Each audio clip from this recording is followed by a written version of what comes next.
Welcome to Katunkwit Chronicles, home of all things interesting, fun, and wonderful. We are here at episode 74, believe it or not, 74. And we had a guest earlier, but that guest got a better job, had to do some last-minute work, moving boats. That this fella is, he's a captain, a boat captain, but also an oyster farmer. So we had lots of things in common that we wanted to talk about. But we will talk about that with that person another time. And he was not a Katunkwitonian. He was a Jamestowner. Yes, he's a Jamestowner from that other place. So we would not call him an islander, even though He is an islander. He's just from a different island. different island, yes. Which that's the way it is. How are you, I'm good. Ashland? You came in bringing treats today. I had a nice little piece of dark chocolate. It was a good way to start off any podcast. Are you sensing that there's extreme amounts of pollen in the air? I don't know. I'm not usually plagued by allergies, so I'm not usually either, but this year, wow, I was on the golf course yesterday, and whammo, like I could just about you just see. fell over. You could see it in the. Oh yeah, I mean sometimes I notice like on my car or something it's completely yellow. Although I haven't noticed that this year. Oh, okay. Yeah. Maybe I've got something else, but it's interesting. I mean the trees are just starting to leaf out. But I was in New York City last weekend, and all the trees are full of leaves. yes. And last night it was 51 here and 67 there because I got a call from my daughter in Jersey City. Mm-hmm. And speaking of her, I'm going to go visit her this weekend on my own, and we're going to go to the LPGA event in somewhere in northern New Jersey. Are you going to explain what LPGA is? Oh, well, Ladies Professional Golf Association. Is your daughter a professional golfer? No. Is she an amateur golfer? She does like golf, yes. And I think it'll be a game that she'll play going forward. She's pretty talented athletically. Fortunately, both of them are. And she has an interest in golf, I would say, at this point. She realizes that, you can't play competitive volleyball until you're 60. I guess you could. You could. Why not? Good. Why not? We used to have an old person's volleyball thing going here in Katunkwit. We did, and we had, that's where she started her illustrious career as a young volleyballer with a bunch of old farts. It was fun, and they taught her the basics, and then she took it from there. And fortunately, ran into some good coaches at the high school that saw her talent. So I was thinking of you last weekend because I was in the city and I participated in the 5-borough bike ride, which I highly recommend. Oh, was it fun? Mm-hmm. Yeah. Is it protected in some way, or is the traffic All the roads were closed. Closed? So 6th Avenue, closed. Wow. Then through the park, and then How many miles was that? That's quite a ride. It's 40 miles, but there's so many people, and there were people with little kids. You go at your own pace. And What's your pace, like 30 miles an hour? No. We actually only averaged around 10. Yeah. Well, you want to see everything. You don't want to be going flying. And I mean, they closed the FDR southbound. Wow. They closed the BQE. It's that new mayor in town. He says we're going to do more biking. Apparently it's been going on for years.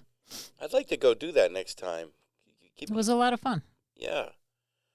Oh my. Well, we did the bike ride around the park there, and really enjoyed that. And our daughter did that half marathon there around the park, and she enjoyed that. It's a beautiful area in that part of So, but you were in all 5 boroughs. So when you left, how'd you get across to Brooklyn, for instance? You take the On the Williamsburg? Queensboro Bridge. And Oh, then we went to Queens and did a loop through Queens. Then we went through Brooklyn. Then we got on the BQE and we crossed the Verrazano to Staten Island. wow. Did you bring Stewart with you? I did bring Stuart with me. Good. You guys did it together. That's wonderful. And how? a couple other people. Oh, okay. So where'd you stay? We stayed in a hotel in Brooklyn and right, in view of the Verrazano Bridge, so that it started at the south end of 6th Avenue. So we parked our car near the Staten Island ferry, took the ferry over in the morning so that when we were all done and finished in Staten Island, we were right near our car so we could just hit the road. Oh, okay. Wow, that's a good thing to be doing. So the ride was okay getting there? Driving? Yeah. Yeah, it was fine. You picked the right time of day. Well, I mean, we went, it was Saturday, like maybe 12:30 when we left. Oh. I'm leaving on Friday. So. Yeah, sometimes that can be. Maybe like 10 o'clock in the morning. Yeah, I think if you go in the morning, you'd be fine. So you're not going to take the train? No, because I need the car. We're going to drive into Jersey. Oh, because she doesn't have a car. She does have a car, actually. But I don't know. I want to take a car this time because I love the train. Don't get me wrong. But I want to have that freedom to head out when I want to head out. And, but you know what? We take the train many more times than we ever drive. So what is the Sometimes we have route some when you go things to that we have Jersey to City? We have to bring some things occasionally, too. When you go to Jersey City, what's your train path? Well, interesting that you should use the word path because we take the train into Grand Central. Is that what it is? What's it called? It could be Grand Central. There's 2 of them, right? Penn Station and Grand I Central. think, Penn Station. And we get out there and then take the path across to the Jersey. It's called the path. Mm-hmm. And it goes under the bay, the harbor there. The river. And it comes right out very near Jersey City where my daughter lives. So it's perfect. And then you walk the rest of the way? Yeah, typically walk. Or take a Uber, but most of the time walk. Most of the time we stay at the hotels right exactly there. Mm-hmm. And it makes it very convenient. Because my daughter's apartment is smaller. But this time I'm alone, so it'll be no problem. I can sleep on the couch. So looking forward to going to see some professional golf. This woman emerged as a dominant player, Nelly Korda. She's an American woman. Her brother is a professional tennis player, and her father was a professional tennis as well. And so she and her sister's a pro, Jessica. So she's emerged as this dominant. She emerged initially, then she got injured, and now she's back, and she's won the last 2 events. I don't know if she's going to play in this one after she just won a major. A lot of times they'll take a week off. So if she doesn't, there's a lot of wonderful players out there that I watch regularly. Do you follow them around the course? Is that how it works? Yeah, you can pick and choose who you want to follow, or you can just stay at one hole and they all show up. They all have to play all the holes. However, I like to move around. I know that when I watched the senior over at the senior event, they had the PGA Open at the seniors were all there. Now the seniors are players over 50. Mm-hmm. And it was wonderful at Newport Country Club. So I spent 5 days over there walking around. I got a 5-day pass, and I went to the practice rounds. I put 28 miles on, those 5 days walking around with the pros. It was really fun. So that's what we'll do, I'm sure. And then we'll get, lunch there and Can only do so many hours of it. It's on Sunday though, so it's final round, and if it's close, we'll stick around and watch the final. Well, you're retired. You can stay over till Monday and drive home on Monday. I can. I have a golf thing of my own on Monday that I have to do, so I'm in a league. It's an obligation. I don't mind that kind of obligation, however. But I could just drive right to the golf thing, not come home at all. So that might be what I'll do. I'll put the clubs in the car and do it that way. So my brother-in-law gave me this little, it's a 10-foot, tender boat you would have for, it's called a Caribe, Caribe. And he wasn't using it anymore. It's, a little worn. So he wanted me to have it. And then my other brother-in-law gave me a motor. But as is the case oftentimes when, you get free stuff. It all needs some work. It all needs some work. So what I might do is just buy a new motor. I like to have a new motor when I'm out on the bay. And this is I'm just going to get a 2.5 horsepower, 4-stroke, and we'll have something new. And we'll be out there with the rest of the world. We have so many people and friends that visit the harbor. Mm-hmm. Be nice to have a little boat to bounce out and visit. Do you have an outhaul? No, not any longer. I gave up my outhaul, which I did because I was on a dock over in North Kingstown, because I was working professionally. And I didn't think it was right for me to have, to take up a spot for someone else. Like, a lot of people keep them for, their whole lives and then, get one unless somebody dies. But I never felt that was right. So I did the right thing, and then I have some regrets now because I'd like to have that outhaul. Mm-hmm. It just didn't work with all the clams I was bringing in and the crowds that were down there, and they were pretty aghast at the number of clams I was bringing forward. So you just launch it whenever you want to? Yeah, I'll launch it. I come with a trailer. Nice little trailer. And it's pretty light, obviously. And, I'm just thinking about going over and getting some clams, steamers. I get a couple spots that I can't access on the island, but I can access with a boat. Scratch them up. I'll have to tell you where they are. Speaking of clams, did you read that article in the Providence Journal it was about the bomb squad, but they talked about, I guess over the years, lots of clammers have dredged up grenades. Oh, they're not grenades. Those they referred to them as grenades. So I don't know. I got a couple of those when I was when my father was aghast and told me to bring them anywhere but there. They look like mortars. Mm-hmm. They used them when they were practicing in the 40s over on Prudence Island on the point that's located just outside of Potter's Cove. Mm-hmm. You might be familiar with Potter's Cove. And there was a little point of spit of land there, and they used to drop them there, and they were smoke grenades. So, okay. So they would drop them to identify whether or not they hit the target or not. And I found them. Of course, they were decrepit and stuff, but my father did not want any mortars in our backyard.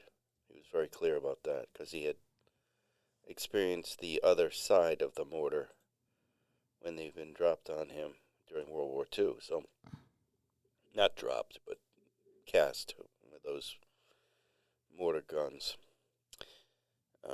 launchers. Yeah, they got this in this article. They were talking about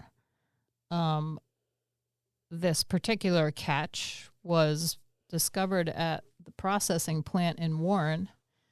And this is a quote now. There's a conveyor belt processing the clams, and it's going clam, clam, grenade, clam, clam, grenade. Oh, okay. So that's the Blount operation. Those are OQs. Those are ocean quahogs, and it's very, very possible that, you pick up a grenade out in the middle of the ocean. Yeah. That's a deeper water operation. the Wanda River is the boat that pulls those, dredges those clams from the ocean, and they get like hundreds of bushels of clams in one trip. Yeah, so they got like an industrial operation. But who knows why those grenades were showing up out there? I mean, there was a lot. They were dragging off New Jersey. Oh, there you go, New Jersey. They probably found some dead bodies too, and skulls. So it says Body here, parts.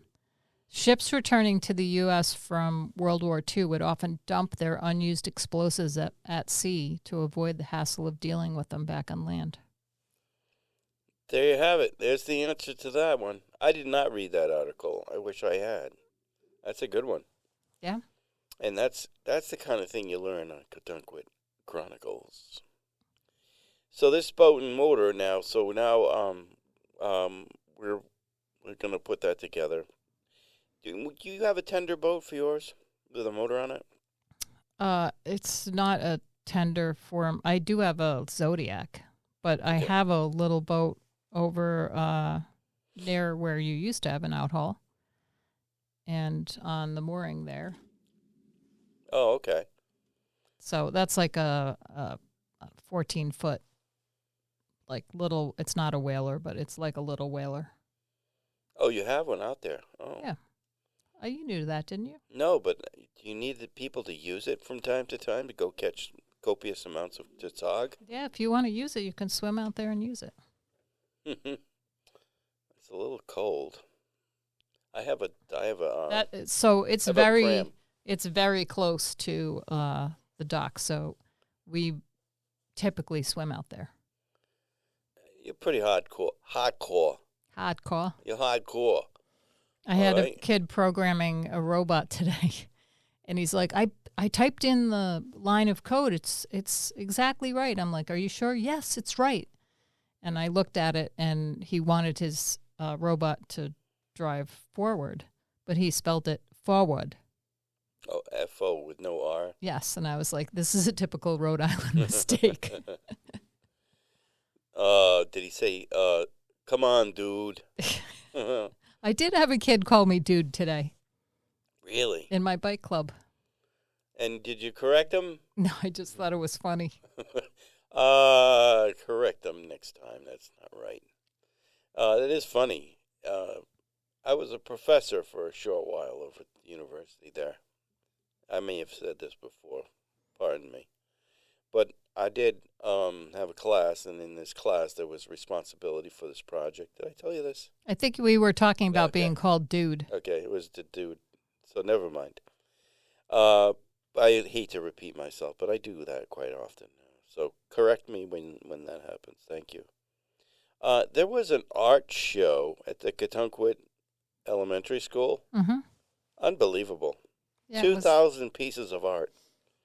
I think it's still up. I know, a lot of it. And they couldn't keep it all in place because it was just... Oh, did you actually come to the opening? I came to the opening. It is in your neighborhood, so that's I know. We a walked handy over little thing. And, the art teacher had asked us to go. You had mentioned it, and there were two other people that mentioned it, including our neighbor, Sam Nowak's father. Mm-hmm. So Sam Nowak's father and Sam Nowak's mother, myself, and Eva came down, and I was mesmerized by all of it.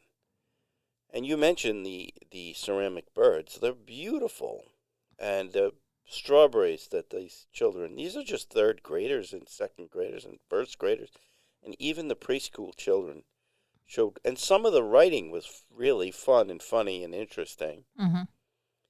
And well written, some of it. It was all well written for their age, let's face it. So they're doing a good job here at the Katunkwit Elementary School with these children. And I'm really pleased. I mean, I know the classrooms are small in comparison to, one teacher for 14 or 15, sometimes maybe 20, right? Mm-hmm. And but they're really doing a wonderful job with the children, I think. And I think it's the teaching, obviously, administration, people like you that are helping out with the technology, the people that are cleaning up the place after. It's immaculate. And I'm so proud to be broadcasting from this facility here at the Cotuncquit Elementary School. It's really, really lucky to have all of this and to have the people dedicated to the children. I mean, they're out there playing ball now. I noticed when in the rain. In the rain. And playing baseball in the rain, that's a tricky one. But, you know, you get your practices in now while you can. It's a very short season, let's face it. I think there was a tennis match going on as well. There was. I went by that as well. And that's even trickier. You know, there's a lot of groin pulls and hamstring pulls when children are playing tennis in that mess. So the art show was fun. And you mentioned something about weather before we opened up. What's going on? I mean, it doesn't feel like late spring to me. I think it's too chilly. It's a little chilly. Well, we had that 1 week. You remember early spring? We had a week of really warm weather. It's hard to remember now, yes. Yeah, and then it's been sort of that, you know. That malaise. Yeah. 50, 58 degrees every day. As you know, I play in the golf league, 2 leagues, and one of the leagues meets twice a week. And our first opening day was yesterday. And one of our members is 95 years old. And for the first time ever, he was permitted to play from the red tees. Mm-hmm. He had 6 pars. So did you say, sorry, you cannot play from the red tee? I did not. He did not win, however. The guy I was playing with, we play a quota system. Mm-hmm. So you get so many points for a bogey, so many for a par, so many for a birdie, eagle. Nobody gets eagles, except that guy did. Johnny Pagano, he got an eagle once. I think he got 8 points. If you get a hole-in-one, you win the whole thing. And, you know, we play for a couple bucks. Nevertheless,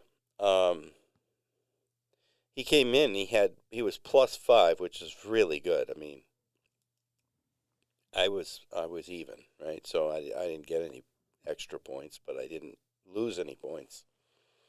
The guy I played with, he had 21 points on 4. How old is that guy? He had to get 14. He was 65, just a year younger than me. And he's a good player, John, and another John. But he came in and he disappointed this man, this 95-year-old man who thought he'd won the $20, $25, when in fact he only won 20. So he lost $5. But he's a very competitive man, right? He's been in sports all his life. He was a baseball player when he was going through, played baseball until he was in his 50s. And then he was a wrestling coach. So Is he from Cotuncquit? He is not from Cotuncquit. None of these fellows are from Cotuncquit. Where were you playing? We were playing here in Cotuncquit at the Cotuncquit Country Club. However, these guys are from, they all grew up in Providence together. And most of them went to LaSalle Academy.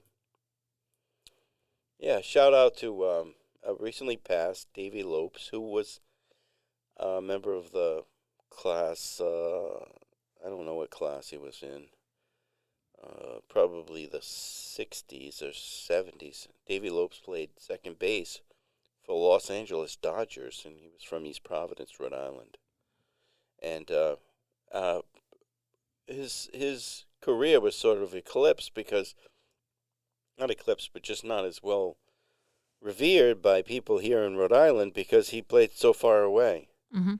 So they couldn't see him play. Yeah, but he was on the All-Star team 4 years out of his career. I mean, he's really a great player, and he was from East Providence. So here's to the memory of Davy Lopes from Rhode Island. So we talked about this art show. Are you of the belief that they'll keep the art up for the entire year? What do they do? No, I think I remember reading that they were going to keep it up a little bit past the show so that staff and students who didn't come to the show could see the art. I don't know how many students didn't show because it seemed like there was many, many, many.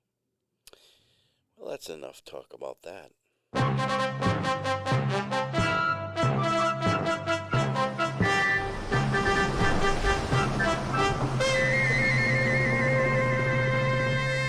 All right, is it BS or not? Saturday, May 2nd at 1 p.m. was International Labyrinth Day. Is it BS or is it not? Labyrinth. You know what a labyrinth is? Yes, there is a labyrinth out on Block Island. I've been on that one many times and love it. It's one of the reasons I go to Block Island. To go to the labyrinth? Do you Yes. sort of meditate as you do it? I do. I go to a whole nother place. Sometimes, if I'm distracted, I think, when is this going to be over? But I get that in my head. But this time, I went to a labyrinth recently. Well, is it bullshit or is it not? Saturday. I'm May willing 2nd. to say that's true. It is true. And I attended one over in this one in North Kingstown. There is. We're Yes. in North Kingstown. It's located near the boat ramp, if you know where the boat ramp Yeah. is in Wickford Harbor. Mm-hmm. Yeah. So if you go there, you can meditate, and the meditation that was suggested as we were walking around collectively, because it was everybody started at 1:00 across the world. It was Labyrinth Day. A lot of these days people don't pay attention to, and we'll actually explore some of that in a minute. But this Labyrinth Day, there was a native person, and she was providing the drum music, and she suggested that we walk in a cadence that said, "I am peace, I am peace." And we think about ourselves. We don't often think of ourselves as being a concept, peace. And it resonated with me, well, partly because, I could get my ADHD head into that phrase and connect it to my steps, and I really felt connected to the ground and to the space. It's a new labyrinth. It's been there a few years. But Susan Fox, shout out to Susan Fox, a friend of a friend who I just recently met, and she was coordinating all of this. So, great experience. All right, which of the following is untrue? Wednesday, May 6th, that's today, International No Diet Day, National Beverage Day, National Skilled Trades Day, No Homework Day, Interpreter Appreciation Day, National Wig Celebration Day, National Crepe Suzette Day, National Hot Dog Appreciation Day, National Nurses Day extending through the week, National Tourist Day. Which of these? There's two that do not belong. No homework day? Okay, keep going. What's the other one? Let's see.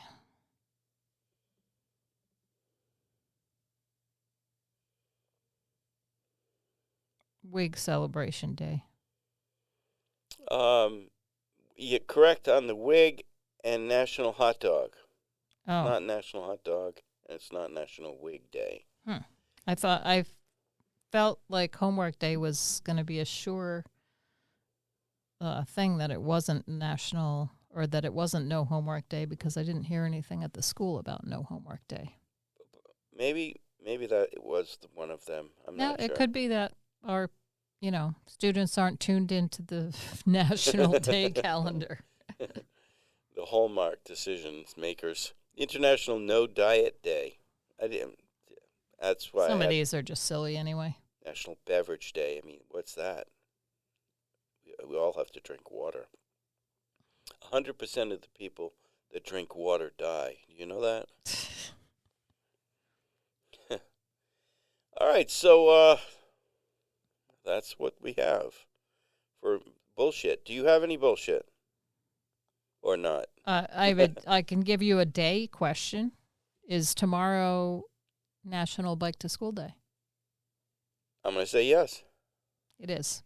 Are we celebrating? No. Why not? Because I'm going to start a bike train starting next week, and it's just too hard to get people jazzed up twice in a short amount of time. I understand that. And tomorrow morning might be rain. Oh, that's a possibility, yes. Well, it could be rain next week, too, but who knows? But good. I'm glad that... I think it's every day is seemingly National Drive Really Fast Up My Street Day to the school. You know, you should actually write a letter to the paper asking why so many people drive their kids to school. Mm. And just point out to these people who are supposedly well-educated that not only are they contributing to the climate crisis, but they are also doing their children a disservice. The bus is safer than any individual car, and it gives the kids a little bit of independence to get on the bus or to bike or ride to school. And it's a really nice color, too. The bus? Yeah. Bright yellow. I like it. So I think there's a lot of merit to that. I would, when we were kids, nobody drove us to school. No, I know. If the only time anybody came in a car to the school was like, let's say you had to get your braces off or something and your appointment was in the middle of the day, then, your mom or something would pick you up and take you to your appointment. But no one, if we missed the bus, then we got on our bike, even if it was really bus distance. Yeah, I mean, I take it a little further than that. If we had crooked teeth, we didn't get any braces. There weren't any braces. There was no braces going to happen. In the community I lived, there were a lot of people that had a lot of wealth. So it was sort of a status symbol to have braces, oddly enough. And we didn't have any status, nor did we have any braces. So it was just an example. We have a few crooked teeth here and there that we could deal with, and it's been okay. I don't even think my kids ever missed the bus. No. There should be they should get an award for not missing the bus, ever. I did the most unusual thing. I had perfect attendance in school, high school, up through, I became 18 April 1st in my senior year. And then shortly thereafter, it was National Bunk Day. Mm-hmm. So instead of ruining my perfect attendance, I went in and signed myself out for the day, which I could do. Once you were 18, yeah. But I didn't get credit for the perfect attendance, nevertheless. You didn't wait long enough in the day. I didn't. Should have waited longer. It was just short of it. But I don't know what that would have done for me in the rest of my life. I mean, it's not like I really loved school or anything. Maybe I just didn't love being home. I would go to school very early, as you know, and, help out in the morning in the You really wanted to get away from home. Well, I'd help out in the lunchroom because that's where the food was, and I would have breakfast there and do all my homework. I was a morning kid, right? Very unusual, especially in my community. Oh, well, there you have that.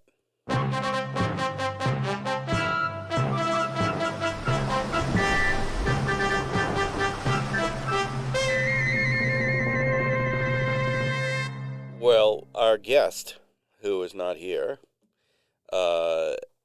he, had another gig he had to take care of. He owns a company called Sunset Oysters, and Sunset Oysters is putting a Sunset Oyster Bar in the next town over. So we thought it fitting that we provide a little commercial for them. However, they're not approved yet, but maybe they'll be approved. So I'm Sunset Oysters and Sunset Oyster Bar is to be awarded, if there's to be awarded, a license to operate by the town council of nearby town of Jamestown, at their May 18th meeting will provide a full-service oyster operation located in the nearby town of Jamestown, Rhode Island. Yes, which is an island town just south of here, as you know. One town down the bay from Cotunkwood. Catch a sunset while enjoying the succulent taste of sunset oysters grown in the pristine waters of Narragansett Bay, in the mineral-rich and briny ocean waters just outside of Jamestown Brook. Sunset Oysters is a daily harvest operation that serves only the freshest product for your discerning palate. Owned and operated by local Jamestown residents, Sunset Oyster Bar is a place to be this summer and all throughout the year, opening Memorial Day weekend 2026, if approved by their town council, which I hope it does. Yeah, I'm looking for is our guest coming another day so we can ask all sorts of questions about this? He suggested such that he would come again. However, I'm sure he did miss today for a very good reason, and he had to move a boat from one place to another to Boston. Therefore, that kind of thing only comes up, that kind of opportunity. I'm sure it's and I'm sure whoever he's moving that boat for pays better than you do. Yes, actually, yeah. I was going to add another zero to his zero. Come to the next Wednesday night live at the Ganny on Wednesday, May 20th at 7 p.m. Enjoy the local talent. You never know who will stop in for a visit to WNLATG. That's Wednesday night live at the Ganny. You love making up acronyms. That's it. I don't like acronyms, actually, but that one I use. That's in the same town, Jamestown. Mm-hmm. So, I go over there and I'm the MC and all that, along with Jan and Jane, and we have a good time. It's good fun, and I recommend it highly. When I say you never know who will show up, the summertime brings a lot of folks, particularly around the folk festival time. And they'll be in town with their guitars and all their... You think you're going to lure some of them in? I don't know. I'm very hopeful that some particular one comes in at some point and graces us with one song. And that would be great. We'll see whether or not we get a visit. You never know. I keep calling out. Maybe he's listening. Or she or anybody else that's has some talent. They don't have to be pros to show up at the Wednesday night live at the Ganny. You do need to sign up early because there's quite a throng. We haven't had a night where we weren't full. So it's really kind of fun. And the bar's full too, so it's good. We have poetry, we have music, we have lots of we have some storytelling. I'll usually do some voices or some shit like that and have a good time with the audience. And we really get it going on, I think. But you're sitting there stone-faced because you've been lured away from some of the things that you wanted to do because Stuart likes to go and play his musical instruments.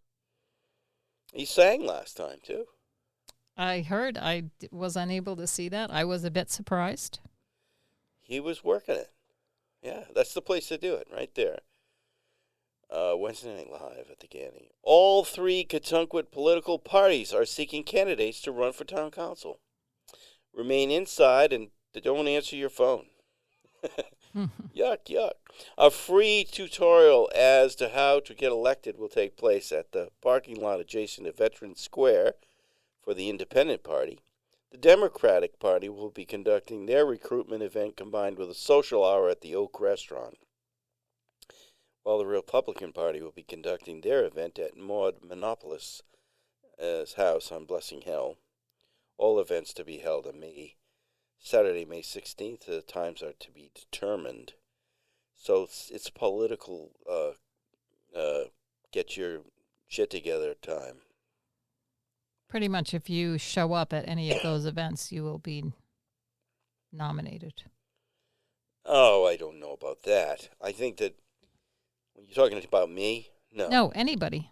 I Oh. feel like there's not that many people interested in running, so if you show up, Do you want to do that at some point? no.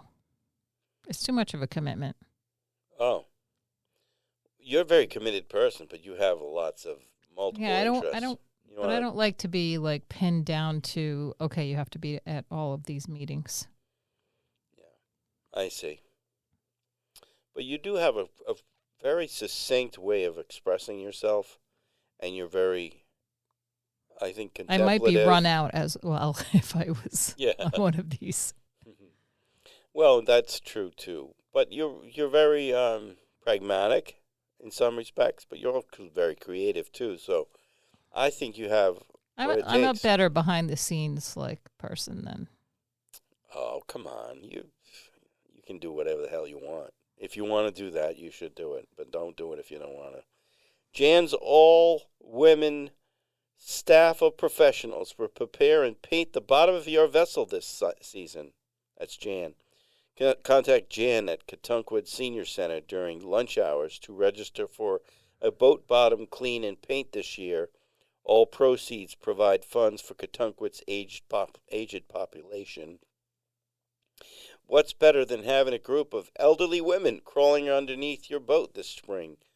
The comedic banter is worth the extra time and care Jan's group of seniors provide, says Jan Holdencott, nonprofit CEO and clerk of the works. Sign up soon. So I think they only do a few boats each year, but are you any interest in this program? Stuart's in the midst of redoing the bottom on our boat. But it's a little complicated, so it's not just a simple clean and paint. Oh. It's not simple clean and paint. I hate that job. Do you hate it? It's dirty. Well, I didn't have the boat propped up properly. Yeah. It was always on a trailer. That's true, because it's really low to the ground. That's miserable. It's terrible. Yeah. Get paint in my eyes and in my ears and in my... Yeah, you got to wear a Tyvek suit, and then your face comes out all... Blue or black or whatever you paint the bottom with. Yeah, it's a pain in the arse. Very necessary. It's not healthy either, by the way. All that dust is terrible for you. A pickleball tutorial sponsored by Sideways Prune Company is taking place at the Cotunkwood Middle School tennis and pickleball facilities on Saturday, May 16th at 5 p.m. All those members of the community that are 65 years old and up may participate. Medical personnel will be on hand to assist in the prevention of injury through seminars on proper stretching along with technical training and rules instruction. Maddie Pogaster. Is it Pogaster? I don't know this woman. I played pickleball a lot, but I don't know Maddie Pogaster.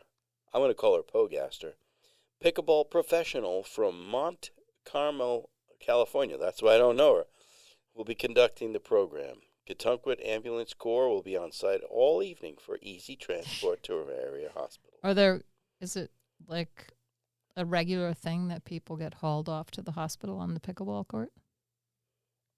You can't see me, but I'm nodding my head right now. Is that because the average age of the participants is quite old? It's a lot more than you think than you're thinking. You know how when you play tennis and you get lobbed? Yeah. You have some space to run back. Well, in pickleball, somebody that hasn't been an athlete in a long time, their first step back is usually a step, and then the next thing that hits is the head. So that's an injury. And so you're saying that it's not that people are old, it's just that there are a lot of people who pick up pickleball after having not played any sport in a long time, where you have to run around and make quick moves. And they think that the person that played sport, long ago, but they don't. But they've forgotten how to run backwards. Nobody stretches ever, and there's a lot of lunging. So there's lunging forward, sideways, and with the lunging, it puts pressure on the knee, and of course, the motion of the racket causes a lot of elbow-related matters. A lot of epicondylitis. Yes, that's the technical term for it. Yeah. So that's what's going on with that. But nevertheless, make sure you show up Saturday, May 16th at 5 p.m. at the school tennis and pickleball facility. So that you can get some Sideways prunes from the Sideways Prunes Company there. They'll be giving out free samples. Do you eat Sideways prunes? I don't eat a lot of prunes. Do they come from plum trees in Cotuncquit? No, it's a national brand, Sideways. Oh, I eat prunes every day. Yeah. We don't need to know why. No, I like them. I like the taste of them. They're lovely. It's a nice little bit of fruit. It stays well too. You can they hang. I can forget them in my golf bag. 2 or 3 weeks later, pull them out, good as they were before. So when you're having I presume that good they're run, packaged in something and not just lying around loose in there. I put them in a bag. Pardon me for the coughing. It's all of this pollen in the air. All right. Mason oh my goodness. Excuse me. Let's start again. Mason Demetrialis of Sanguine Street in Cotuncquit recently scaled the water tower and remained on top throughout the day on May 1st. When asked what he was doing, he said, "You wouldn't believe the view up here." Mr. Demetrialis was arrested by the Cotuncquit Police, and acting police chief Melbourne Tonafor said, "I'm worried about copycat offenders. Let's hope no one else tries this stunt." Now you've got me coughing. Yes, the cat together will cough. So there you have it. That water tower has come up before on Cotuncquit Chronicles. Well, it was part of a show, a story. A story, yeah. Yeah. A reminiscence. And there was an interesting relationship that occurred. Yeah. Mm-hmm. Boy, that's a long time ago, it seems now. That was one of the first episodes. Isn't that lovely?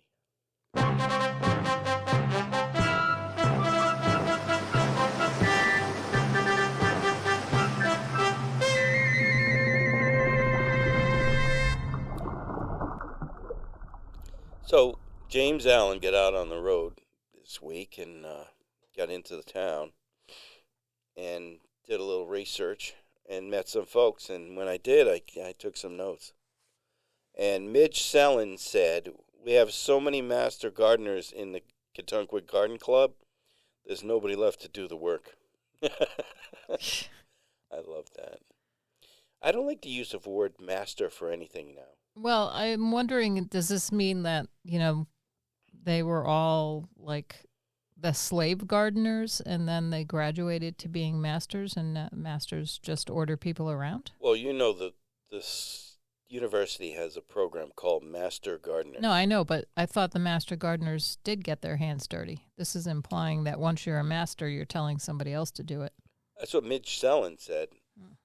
So she's just one person. And she probably isn't a master gardener. She doesn't have the credential, but she's whoever's doing all that stuff is creating some beautiful gardens, and I am forever appreciative of them. 86 years young, Colin Quelch said, "James, I'm tired." James Allen responded, "Tired from what?" Colin Quelch responded, "Tired from all my traveling around the kitchen, and then to the couch, and traveling. I'm weary from all my traveling.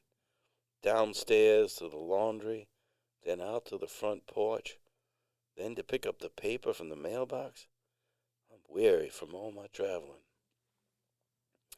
I thought that was significant. 8-year-old artist Stephen McGillicuddy at Cotuncquit Streamline Elementary School and in the 3rd grade, while attending the school-wide art show, expressed, "I made a gorilla. Want to see it?" James Allen walked with Stephen. It's not Stephen, it's Stefan. Excuse me. Stefan, to the stage area to see his papier-mâché life-size baby gorilla. I made it with my friends, he said with a smile. James Allen asked, what part of it did you make?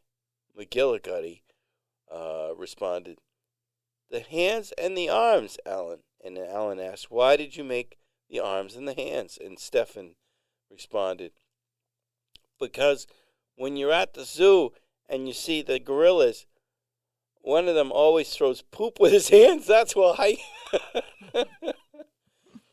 So that's why kids love the word poop. They like to put it in every single sentence. And they even make their art based on that. So that's cool. Another student attending the art show proudly showed his abstract self-portrait. James Allen asked, are you depicting a sad face or a happy face? What is your mood in this piece? The unnamed student said, it's me in the tub and I'm naked, so I guess I'm happy. Mr. Allen moved on to the next section quickly. Next thing was Gina Univerde. Univerde, that's one truth. Doesn't it mean one truth? Or one green? One green. One green. One green. Univerde. Ginny Univerde. Or is it Guinea? No, it's just Ginny. Stopped James Allen in the street and unsolicited said, no, James, I haven't been drinking. I stopped drinking last week. Miss Univerde must have thought that Mr. Allen was asking a question of her as he was speaking into his recording device while walking on Katunkwit, Maine. But it sounds like she's a little bit edgy about that. It doesn't feel like strawberry season, does it, James? Marilyn Rollix announced while at Niche of Nirvana coffee shop.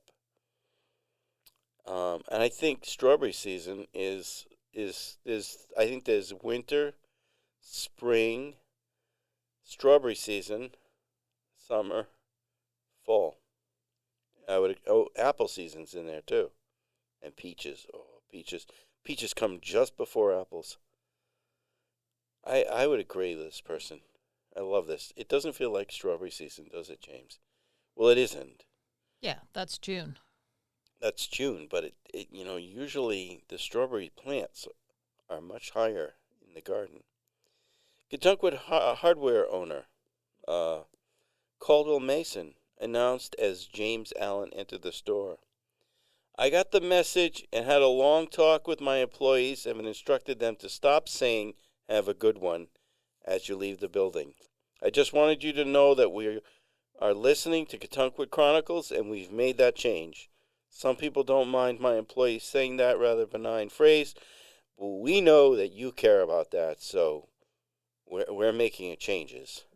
Did you call them out? Yeah. Specifically? Yeah. All right, so that's me. I just can't take it anymore. Have a good one is meaningless, folks. It's meaningless. I can't get over it. Everybody has a thing. Like my friend doesn't want you chewing your gum and smacking the gum, or chewing loudly when you're eating. So I don't eat or chew gum when I'm around him. That's what I don't do. Smacking the gum like, oh, not like purposely, not quite blowing a bubble, but making it, like. Oh, blowing a bubble would be even worse. It's unnerving to this person. I wrote a book with this guy. But, we didn't chew gum while we were doing the book. He made that clear. Anyway, that's okay.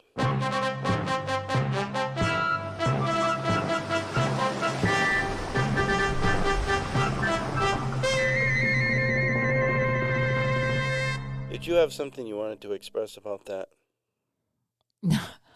I just know who this person is, and I was in the back of my mind thinking we could all show up at some place with gum. Smack it up. Yes.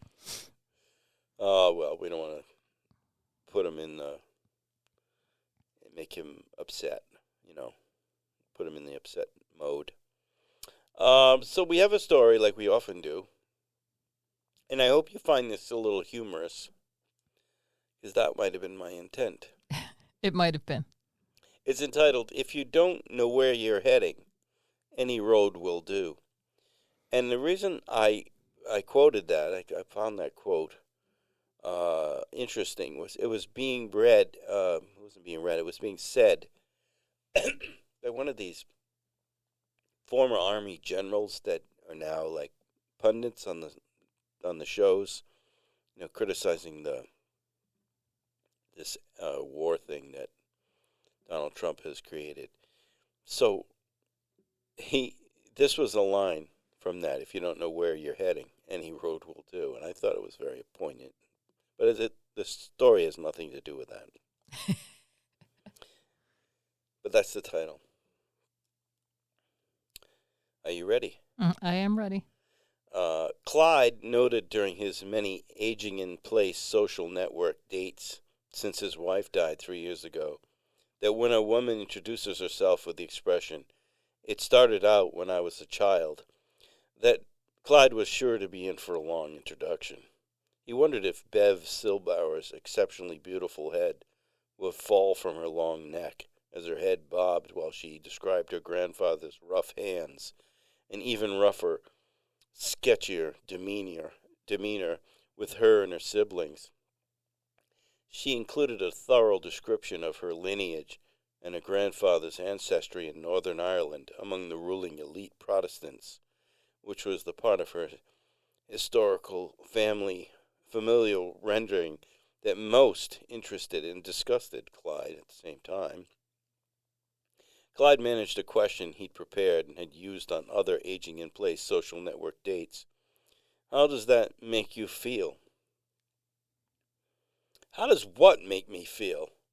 Why are you asking me that question? Bev responded abruptly and nearly admonishing Clyde in the process. Because I've been listening to you describe your life, and I'm curious what you thought of your oppressive, domineering, racist grandparent. It's transcendent guilt, I'd imagine, like the ancestors of plantation slave owners who feel generational guilt for their ancestors' enslavement, the ownership of people, Clyde pleaded. I loved my grandfather, Bev said. But he oppressed the Catholic Irish, and he treated you poorly, as you said, roughly, quote, Clyde said. I didn't say that, she said. You and your siblings, you said. So you think this position of authority in Northern Ireland, representing the British Empire during the most brutal period of oppression in Northern Ireland well, I'm assuming now, based upon your age, which I won't guess, but perhaps in the early 1970s, was okay, Clyde asked. It was 1972. He was doing what he had to do to protect his way of life, his people, Bev revealed slowly and cautiously, not believing what she said. His people. Ah, that's rich. He was rich. He brought us presents when we visited, stuff like Varney sunglasses. He had hundreds of pairs of expensive sunglasses in his trunk, along with a lot of other stuff, Bev revealed.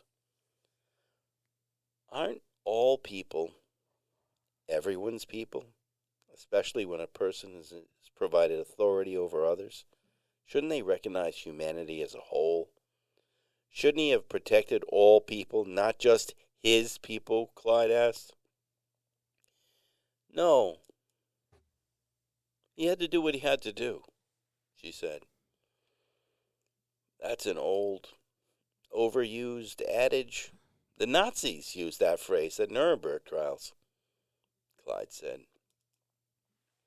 My grandfather wasn't a Nazi, she replied too quickly again without thinking, merely responding. Clyde didn't even need to reply. He was a little dismayed at her reactionary responses, but he was quick to note Bev's beauty, her Irish features, soft red, nearly blonde hair, Her blue eyes, the eyes of a Viking child, probably a child of Viking pillage, plunder, and rape, centuries ago in the Irish Isles. Bev remained silent while he looked at her for several seconds, and then Clyde looked away, ashamed of himself for admiring Bev, and assuming what he had assumed about her heritage. He wondered how his mind worked, how he could gravitate to such a weird place with Bev. But he rationalized that he had put in the time with her, had listened for so long that he figured he was entitled to some penetrating questions. The "how do you feel about that" question always cuts out the bullshit with people and forces a person to reflect. But perhaps it was too soon for Bev. After all, Bev was a new date, someone he knew little about. Only through several online visits and challenging her on the first date could have negative results later. He was sure he liked her. Well, at least her looks. She was zany. Clyde liked zany. "What are you looking at?" Bev asked. "You, I guess." "Well, stop," she insisted. Clyde looked away and stared at the mid-century modern bureau that he had been looking for during the past year to use in his living room for a massive TV stand for his oversized bachelor TV. He noted the pocket doors that seemed like a single piece of wood, but folded like an accordion into each of the piece of the furniture.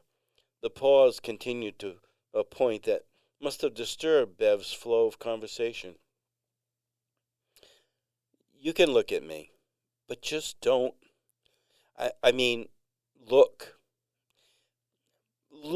at me," she said unconvincingly. "I'm not sure what you mean," Clyde replied.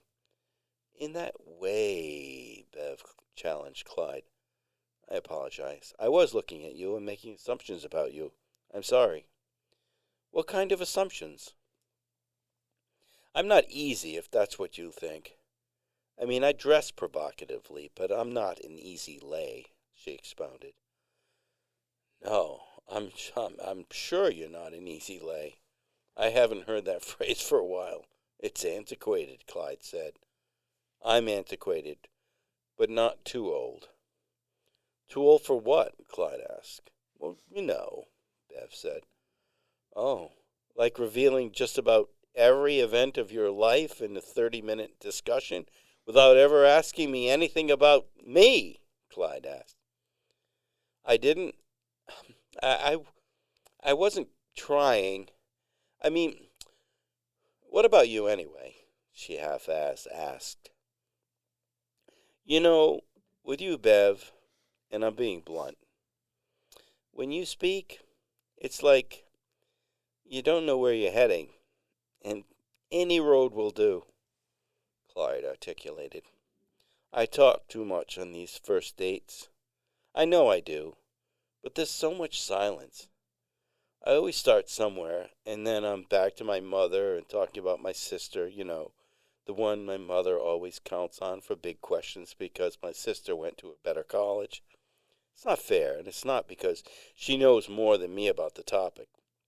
I mean, why would she ask about her home value of my sister, who's a slip-and-fall lawyer, when I'm a real estate agent?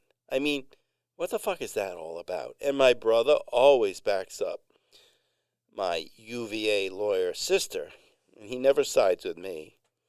That shit's gonna come back to haunt him, I mean, my brother will be sucking on my ancient mother's tit for the rest of his life. That kind of crude way to say it, but you do get the visual on that concept with the word tit. Mine are fake. I had them done when I turned 50. It was a present to myself for my trip to Paris with my friends. Have you been to Paris? You have to go to Paris." "I have been to Paris," Clyde snuck in a line between breaths. "I loved it there. In a day or two, I recalled much of my 1 year of 8th grade French, and wow, I was right back to speed in no time. I think I'm a little French, too. European on the European continents, like, is a little French. I mean, it's a romantic place, right? And we're all African. We all came over on the land migration, I guess. It was on PBS. I dated a French guy for the week. I regret not seeing my friends much after the first date with this guy. He never knew why. He never knew they were fake. Well, at least I didn't think he did. She rambled. PBS? I watched that, Clyde said. Do you want to touch the side? She asked Clyde while reaching up to her chest and identifying where she thought it would be okay to touch. Really? Really? Touch the side of your breast here? Are you sure? He asked. I'm sure they're fake, she said. I'm not convinced, Clyde asserted. $17,800, sure, Bev revealed. That's a lot of money for breasts, Clyde said. My sister paid it. It's funny, she spent our teenage years ridiculing me about my chest. We had to share a bedroom, so it was every day. Did I tell you they sent her to UVA, University of Virginia, on Grandpa's old English Northern Ireland money that, as you describe, was earned at the expense of the oppressed? UVA's the one that Thomas Jefferson created. She must have felt guilty about all her teasing, and she decided to pay for them. That's a wonderful gesture. I mean, her paying for the operation. Grandpa paid for my education, too, but I was more practical and went to a less expensive school, Emerson in Boston. And look at me now. Selling real estate. Ugh. Clyde approached Bev, reached with his left arm, and grabbed her arm firmly while looking directly into her blue eyes that smiled with his touch. And as her mouth followed suit and quieted suddenly, and she smiled just after her eyes lit up. Clyde reached up with his right hand and pressed awkwardly on the side of her breast. Before Bev realized what was happening, he felt what he thought to be at first her firm bra, but realized within a millisecond that he was feeling the pressure extending outward from a silicone implant. When he pressed harder, she backed away immediately. What the hell was that? She said, way too loud for the setting and people in the crowded room looking curiously with a considerable amount of concern for the couple that previously were talking over by the light oak credenza. You asked me to touch your breast, Clyde said bluntly. I never said that, she denied. You most certainly did, Clyde insisted loudly to match her tone. Well, I may have said something about a touch, but you just grabbed me with one hand and fondled me with the other. I felt trapped, out of control, she said. Fondled isn't what happened. It was nicer than that, Clyde said sweetly. You mean you liked it? She asked. I've never touched one before, Clyde said. You've never touched a breast before? She asked. No, fake one. A fake one. I never touched a fake one before, Clyde revealed. You were a silicone implant virgin, Bev asserted as she laughed awkwardly at her joke. Clyde broke out in laughter. Well, I guess I was, he said embarrassedly. It's not uncommon nowadays, Bev said. I wear eyeglasses to help me read, Clyde said. Yeah, like that. Do you carry glasses with you, out in front of you, for all to see everywhere you go? Bev asked while outlining her breasts with both hands dramatically. Excuse me. I guess it, but why do you ask? Clyde asked. Bev reached out and grabbed Clyde's cheeks, extending above his temples with both hands, and said in a hushed tone like a mafia don, because I want to touch your eyeglasses. Clyde smiled as Bev kissed him hard, and she said, "If you're ever with me in the future, and you ever leave me, I may kill you." Clyde looked quizzically at her and backed away while he shook his head simultaneously, but for some reason, before too many unconvincing head shakes, it seemed to have no meaning. His head shakes became nods, and the two embraced. Clyde could feel her firm breast pressed up purposely between them, two people coming together unabashedly as he held on to Bev and hugged aggressively. It was as if their coming together, like two energies coming from nowhere, from nothing, were suddenly and oddly polarized, yet together, and both parties realized that the energy would be strong enough for both of them to be charged by on their next zany journey together. Touch was a necessary accelerant, and Clyde was certain. He wasn't sure or confident about anything, but he realized that he'd just been cocky and brazen and a know-it-all before this brief encounter, and that he had been this way since the wife's sudden death, and also very alone. Bev found something in Clyde so challenging that forced her to think and get off her downward spiral.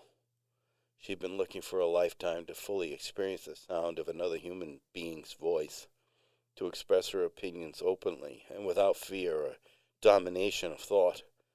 Neither of the two were able to fully understand in the few years they had together that followed the answer to the question, why it worked. But it did. And that's the end of that one. Clyde and Bev Silbauer. Not the match made in heaven. Do you wonder if like many matches are like that? All. All. Yeah, I imagine.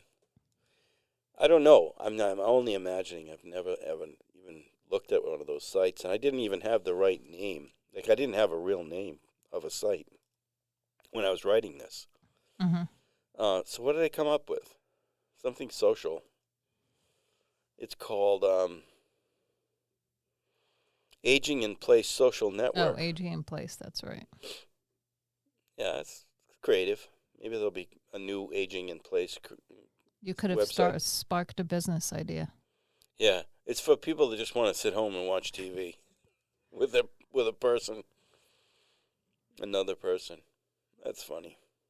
Oh, so there was some humor in there, right? Mm-hmm. And this woman I think both people, right? So there's a man that's doing a lot of assuming, and there's a woman that's doing a lot of just chattering, right? Just doesn't want any dead space in the date. But they both want something else. They both had a common goal with this thing, is to get together and to just to be together a little bit, to be with someone else, right? Yeah, they're both lonely. Yeah. So that's the any road will do part. Yeah, I get it. Yeah. It's not complicated by any means. None of my shit is complicated, that's for sure.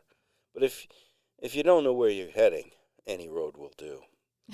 I think that's an appropriate title for these two. Hey, at least they made an effort. Yeah, they're in the game.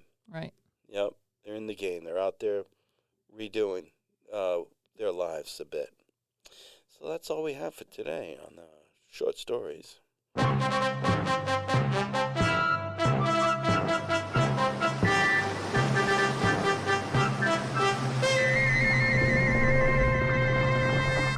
That short story was a little shorter than normal, which I think it worked a little better. So I think we have to stop there and say goodbye, farewell, auf Wiedersehen, goodbye. It is that time. So long, farewell, auf Wiedersehen, goodbye. And that's all we have for today. I'm hopeful that this oyster guy Gets us some oysters. I'm just hopeful he comes to the podcast so I can ask questions about the new business idea. Yeah, I'd like to buy some oysters from him too at some point. All right, bye. Bye.